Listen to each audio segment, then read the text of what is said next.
रसूलुल्लाह सल्लल्लाहु अलैहि वसल्लम के निकाह में 11 बीवियां थीं। कितनी बीवियां थीं? सबसे पहले शादी सरकार ने किससे किया? 25 साल के जवान थे और अरब में एक बेवा औरत थी 40 साल की, 2 मरतबा बेवा हो चुकी थी। एक शादी हुई, मर्द मर गया, दूसरी शादी हुई, मर्द मर गया, 3 बच्चों की माँ भी हो गई, बेवा हो गई।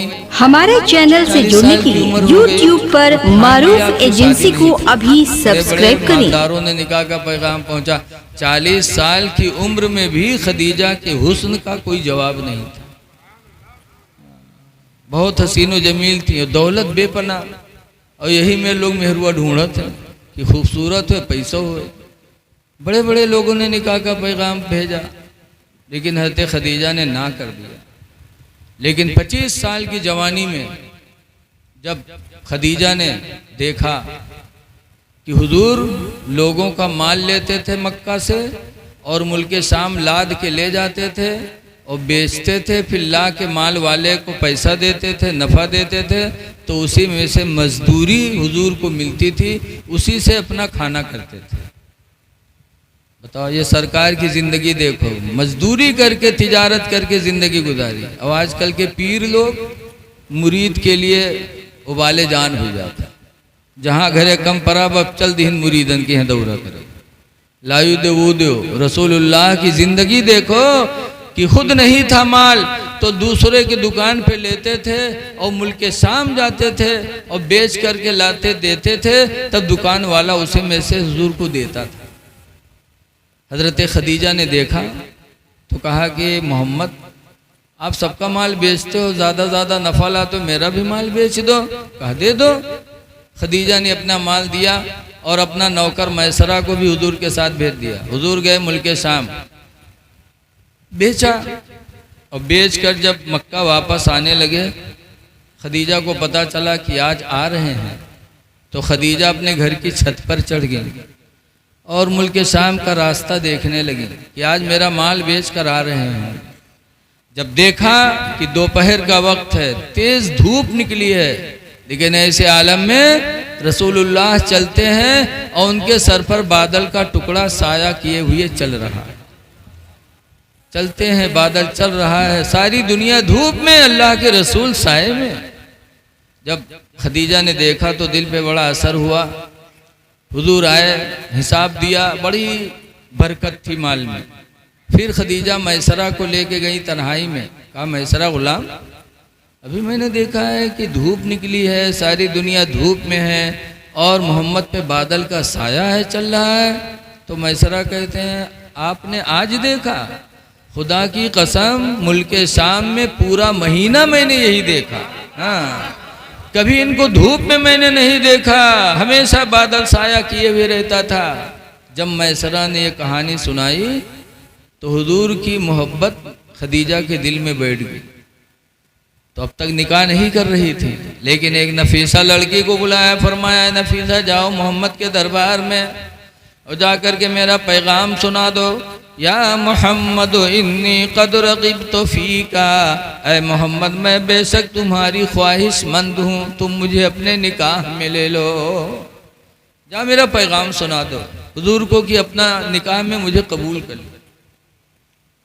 ऐ जवानों, ज़रा नबी की ज़िंदगी देखो।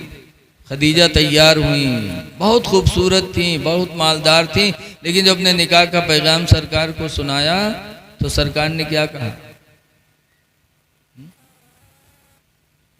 सरकार ने फरमाया जाके खदीजा से कह दो कि मेरे माँ बाप तो नहीं हैं, मैं यतीम बन के पैदा हुआ, मेरे अब्बा नहीं, मेरी माँ नहीं, कि उन लोगों से मशवरा करूं। लेकिन अभी अभी इसी दुनिया में मेरे चाचा लोग मौजूद हैं, अब्बास जिंदा है, मेरे हमजा जिंदा है, अबू तालिब जिंदा है, मैं अपने चचा लोगों से पूछूंगा, वो लोग अगर इजाज़त देंगे तो होगा, वरना नहीं। सरकार ने ख़ानदान की मर्जी पे छोड़ दिया, खुद से कोई फैसला नहीं किया। अब आज के नौजवान जहाँ कोनो बिटिया तनी मुस्कियाए के बतियान बलई के भाग गा दिल्ली, बम्बई भाग गा, बप्पा यहाँ तूरे जाते थाना में, यहाँ घर कुड़ुक्की हो रहा है। खानदान बर्बाद हो रहा है। ऐ नौजवानों, कोई लड़की अगर निकाह के लिए तैयार हो तो खुद से फैसला ना करो, माँ बाप की मर्जी पर छोड़ दो। रसूलुल्लाह की सुन्नत का सवाब भी पाओगे, और माँ बाप की मर्जी से जब निकाह होगा तो अल्लाह उस मर्जी में, उस निकाह में तुम्हें खैर व बरकत अता करेगा, और वो निकाह तुम्हारे लिए सुकून का जरिया बन जाएगा। नबी ने खुद से निकाह नहीं किया, अपने खानदान पर छोड़ा। तो खदीजा के बारे में अबू तालिब खड़े हुए कहा, सुनो, पूरे अरब में मेरे भतीजे का कोई जवाब नहीं और खदीजा का भी कोई जवाब नहीं है, ये रिश्ता मैं पसंद करता हूँ। अबू तालिब ने हुजूर का निकाह पढ़ाया, महर अपनी तरफ से दिया, और खदीजा रुखसत होकर हुजूर के निकाह में चली गई। क्या सुकून दिया खदीजा ने। घर की मर्जी से शादी हुई तो सुकून का जरिया कितनी बनी। हुजूर जाते थे, गारे हिरा में इबादत करते थे, 15 साल तक गारे हिरा में इबादत किया। हजरत खदीजा खाना पानी वहीं पहुंचाया की, और जब 15 साल के बाद कुरान नाजिल हुआ, इक़रा बिस्मि रब्बिकल लज़ी खलक़, जब पहली दफ़ा कुरान नाजिल हुआ तो सरकार को घबराहट हुई। घर में आए और कहा, ज़म्मिलूनी ज़म्मिलूनी, ऐ खदीजा मुझे चादर ओढ़ाओ, मुझे चादर ओढ़ाओ, लक़द खशीतु अला नफ़्सी, मुझे अपनी जान का डर लग रहा है। जब खदीजा से कहा चादर ओढ़ाओ, मुझे डर लगता है, तो खदीजा ने क्या जवाब दिया था। आजकल के मेहरुए हुए थे तो कहती और बेर बेर हुआ जाओ, और जाओ रोजे रोज हुआ। लेकिन खदीजा क्या कहती है। बुखारी की हदीस में है कि जब सरकार को घबराहट में देखा तो खदीजा सुकून की बोलियां बोली। क्या बोली बोली। बुखारी की हदीस में खदीजा ने कहा था, कल्ला वल्लाहि ला युख़ज़ीकल्लाहु अबदा, हरगिज नहीं, अल्लाह आपको कभी रुसवा नहीं करेगा। आप घबराओ नहीं, अल्लाह आपको कभी रुसवा नहीं करेगा। क्यों? इन्नका लतसिलुर रहमा, इसलिए कि तुम लोगों पर रहम करते हो। जब तुम रहम करते हो तो अल्लाह तुमको रुसवा कैसे करेगा। वतहमिलुल कल्ला, और कमज़ोरों का बोझ लाद लाद के चलते हो। आज हमसे लोगों से कोई बोझ उठवावे कह दे तो माथा ठनक जी। और सरकार किसी बोझा वाले को देखते थे कि अगर बोझ है, परेशान है, तो उसका बोझ सरकार अपने सर पे रख लेते थे, उसके घर पहुंचा देते थे। सरकार की ये शान थी। फिर फरमाती है, व तक्सिबुल मादूमा, और तुम गरीबों, बेवाओं और यतीमों को कमा कमा के खिलाते हो। जब तुम्हारे अंदर ये सिला रहमी है तो अल्लाह आपको कभी रुसवा नहीं करेगा। व तक़रिद दईफा, और मेहमानों की तुम इज्जत करते हो। व तईनु अला नवाइबिल हक़, और हक़ पर तुम दूसरों की मदद करते रहते हो। जब आपका काम इतना अच्छा है तो अल्लाह ताला आपको कभी रुसवा नहीं करेगा। 15 साल तक खाना खिलाए ले जाके, और जब घबराहट में देखा तो सुकून की बोलियां बोल रही। क्यों? शादी हुई थी खानदान की मर्जी से। और आज हम लोग अपने मर्जी से शादी करी थे तो क्या होता। मेरुए सुबह उठिए तो कहीं हैं बासी वासी खाए लो, आज हमारे पेट पिराते बनाए न पी खाए लिन बिचरो बासी चले गए, गन्ना काटा थे, धान काटा था, और बाद में यहाँ अपना का ताज़ा खाना बनाई है तो खई हैं तो के मोहल्लम घूम घूम पंचायत करी, हंसी हैं खेली हैं। और जब शाम हुई जनिए कि हमारे आदमी के आवे के टेम होगा है, बस मुँह कुप्पा तना फुला घर में बैठ गए। अब वो शाम के जब निरहा तरसा लौटी काम कह के तो अब्बा अम्मा न देखे, अब्बा अम्मा को नहीं देखेगा, ना भाई बहन को पूछेगा, ना बिटिया लड़का, कोई मतलब नहीं थे। आवत फौरन पूछे गुड़वा कम्मी कहाँ है, कहाँ है गुड़वा कम्मी, लागत है कयामत आई जाते बगैर रुके। और नहीं ढूंढे पहन तो घर में घुसे हुआ गए तो ढूंढे पैबो कि इनते हम कुप्पा तो ना है। अब खड़े हैं इंतजार में, बड़ी हिम्मत से हाथों लगे, कहें कहा बात गुरु में कहा भगवान, इतनी जोर से हड़कावे थे लेकिन फिर भी गुस्सा नहीं आवत। कहें कहा बात, कहा मामला, कहें सुन, या तो अपने भैया का ले करो या हम का ले करो। कहें कहा है, कहें तोर भैया आज हमका गाली दी से, या तो भैया ले करो हम का ले करो। गाली दी से, लाओ लाठी, कहाँ है, उठाओ लाठी। अब लाठी पकड़ा दिया, दिन भर गन्ना काटी, शाम के चुड़ैलिन ने लाठी पकड़ा दिया। अब बीवी पे, बीवी की वजह से भाई पे लाठी चला रहा है आज का नौजवान। ऐ भाइयों पे लाठी चलाने वालों, भाइयों को तंग करने वालों कि सोचो क्या आपका ईमान रह गया। अल्लाह के नबी फरमाते ला युमिनु अहदुकुम, तुम में का कोई मोमिन नहीं होगा हत्ता युहिब्बा लिअखीहि मा युहिब्बु लिनफ्सिहि, यहाँ तक कि अपने लिए वही पसंद करे जो अपने भाई के लिए पसंद करे। भाई पे लाठी चला रहे। कुरान करीम में अल्लाह फरमाता सना शुद्ध अदुदका बि अखीका, ऐ मेरे भाई, ऐ मेरे बंदे, अल्लाह कहता है सना शुद्ध अदुदका बि अखीका, ऐ मेरे बंदे मैंने तेरे बाजू को ताकत बख्शी है बि अखीका, तेरा भाई पैदा करके। भाई से भाई को ताकत मिलती है। आपने देखा होगा जिस गांव में 10-12 भाई एक घर के हों तो लोग उनसे झगड़ा नहीं करते कि जइयो तो 12 लाठी निकली है। जो अपने बाप के अकेले हुए उसका जो कोई पाव थे थपरी आ देते कि क्या है को आगे पीछे।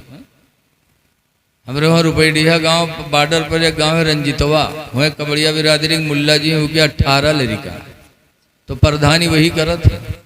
कोई खड़े नहीं होते डरकन मारे कि न जाए सामने ने 18 लाठी आई हैं के लंग।